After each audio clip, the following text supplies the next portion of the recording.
Assalamu alaikum wa rahmatullahi ta'ala wa barakatuhu. Dans le prolongement de cette série spéciale confinement, nous arrivons à notre 4e vidéo et j'essaye du mieux que je peux de faire en sorte que les vidéos se suivent dans les thématiques. Et aujourd'hui, j'ai envie de parler de l'infiltration.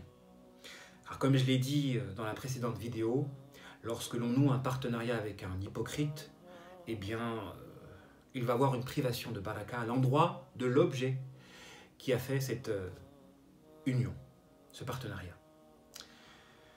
Donc aujourd'hui, j'ai envie de parler de l'infiltration et de l'importance de la profondeur et de ne pas se limiter à l'apparent d'un profil.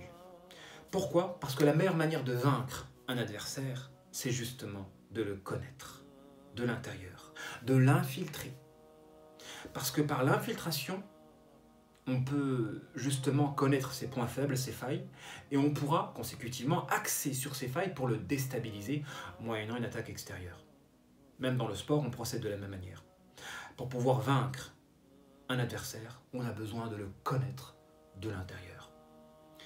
Si bien que parfois, d'ailleurs les meilleurs combattants, ce sont des combattants qui respectent leur adversaire.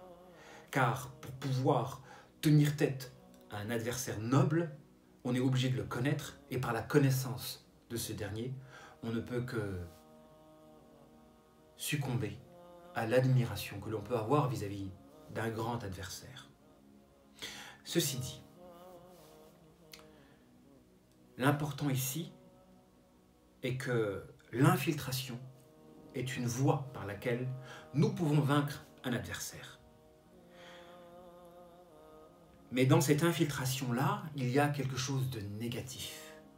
Lorsque Shaitan, qui veut nous vaincre, va utiliser de potentiels hypocrites, c'est-à-dire des bombes à retardement, ce que j'appelle l'hypocrisie différée.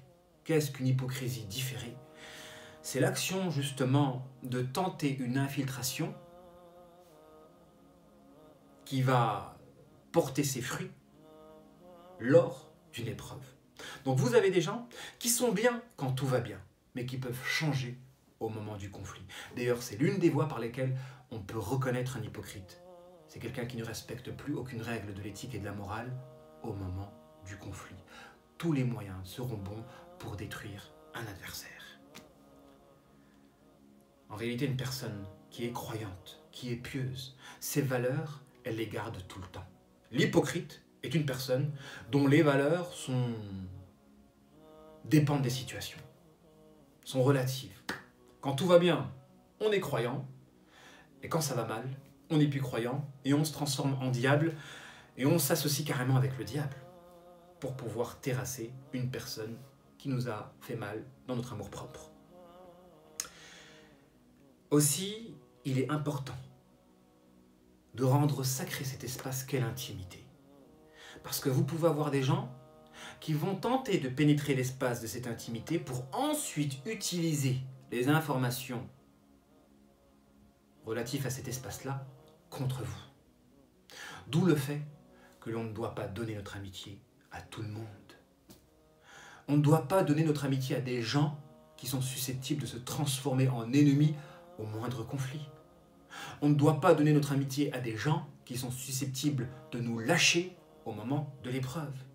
Si on doit donner notre amitié, on doit la donner à des gens qui seront loyaux et qui respecteront des valeurs, une éthique, et ce, quelles que soient les situations. C'est devenu rare. D'ailleurs, c'est un des signes de la fin des temps, la rareté d'un ami loyal. Si je fais ces vidéos-là, c'est pour vous aider à vous connaître et à reconnaître les potentiels hypocrites à même de vous corrompre. Ces gens qui n'acceptent pas de se regarder en face. D'ailleurs, comme le dit un proverbe perse, celui qui n'accepte pas de s'observer en face, celui qui n'accepte pas de se regarder en face, eh bien, il va briser le miroir qui va le refléter. Donc les gens qui n'ont pas l'humilité de reconnaître leurs défauts, eh bien, ils vont s'attaquer jusqu'à briser les personnes à même d'incarner le miroir qui va refléter leur laideur. Du coup, si vous écoutez mes vidéos, vous sentez que je peux dire des vérités à même de mettre le doigt sur certaines laideurs que vous avez, alors soyez humble et profitez de ce miroitement pour vous réformer. Ne tombez pas dans le piège de ces gens-là qui, par orgueil et estime vaniteuse de soi, refusent d'accepter leur propre laideur, refusent de se réformer et attaquent toutes les personnes à même de les miroiter. Car à vrai dire, et ceci sera le principe, le concept que je vais essayer de vous enseigner à travers cette vidéo-là, les partisans de l'Antéchrist et les partisans de Isa alayhi salam, eux deux ont été éprouvés par une souffrance intense. Sauf que les partisans de Isa, les partisans d'Allah subhanahu wa ta'ala, les partisans du tout miséricordieux, eux ont réussi à transformer leur souffrance en carburant, en force, à même de les aider à relever des challenges grandioses comme celui de mettre en œuvre le tawhid. Tandis que les partisans de l'Antéchrist, eux aussi ont souffert. Malheureusement, ils ont utilisé cette souffrance-là pour s'associer avec le diable. Parce que lorsque l'on n'accepte pas le destin, lorsqu'on n'a pas la sagesse d'extraire un enseignement de notre épreuve, eh bien, on peut s'opposer au destin, s'associer avec le diable et chercher un bouc émissaire. D'ailleurs, c'est comme ça qu'on explique la personne qui est troublée dans la personnalité. C'est quelqu'un qui a une charge négative liée à une souffrance. Et donc, au moment de la blessure, de l'amour-propre, la personne va réagir d'une réaction disproportionnée. Pourquoi ? Parce qu'elle va prendre la personne qui l'aura blessée comme un bouc émissaire de toute la charge négative passée. Alors que la personne n'a pas à subir la charge négative dont il est totalement innocent. Ce n'est pas lui qui est à l'origine des traumatismes qui ont peut-être été provoqués durant l'enfance. Donc une personne troublée, c'est quelqu'un qui a une charge négative, qui a une souffrance qui n'est pas extériorisée d'une manière saine.